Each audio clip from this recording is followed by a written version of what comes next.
What do you mean you got fired? They can't fire you. You're the best they've got. Cassie couldn't help but smile at the vehemence in her best friend's voice. I didn't get fired from the job. I got fired from the project. Carrie snorted on the other end of the phone. Fine, but they're making a mistake. Cassie shifted her toad as she fumbled for her car keys. The bag fell down her arm and into the crook of her elbow. The weight of it sent her phone flying. Damn it! She growled as she dropped to the parking garage floor to find her keys and pick up her phone. She found the keys in the bottom of her bag, but she had to lie on her side to reach for the phone, which had predictably slid under her car. It was just that kind of a day. Cassie! Cassie, are you there?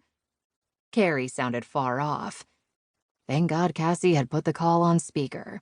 Yeah, just a sec, I dropped my phone. She reached as far as she could, her fingers touching the edge of the phone. If she could just stretch a little further. What are you doing, Dixon? Cassie yelped and bumped her head at the unexpected voice sounding so near. She bit off a whole bunch of swear words as she peered up at the person standing over her. Amelia Crawford was the creative force behind Elite Events. She was also the boss who told Cassie she was off the project just moments ago. I dropped my phone, Cassie said. It went beneath the car. Amelia arched a perfectly manicured eyebrow. You're never going to reach it.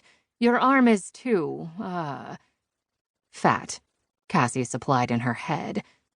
Short, Amelia said, looking pleased with herself for thinking up a suitable word.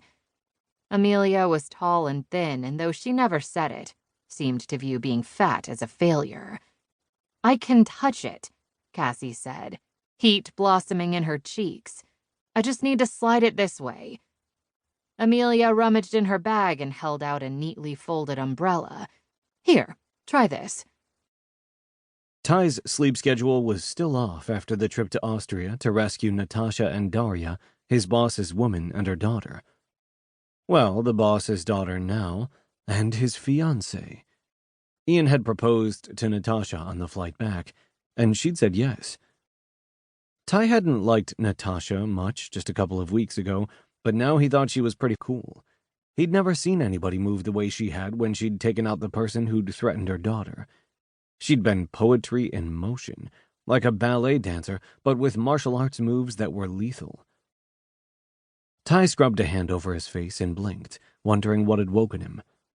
Mystery solved when his phone buzzed on the nightstand. He reached for it and peered at the screen. It was his cousin. He thought about sending the call to voicemail, but she wouldn't give up if he did. He stabbed the screen. "Carrie?" "Are you in bed?" she asked, sounding affronted and perky at the same time. He pushed up on an elbow and yawned. "Some of us have to work, Care Bear." "Don't call me that." Ty chuckled. He loved that he could still get under her skin.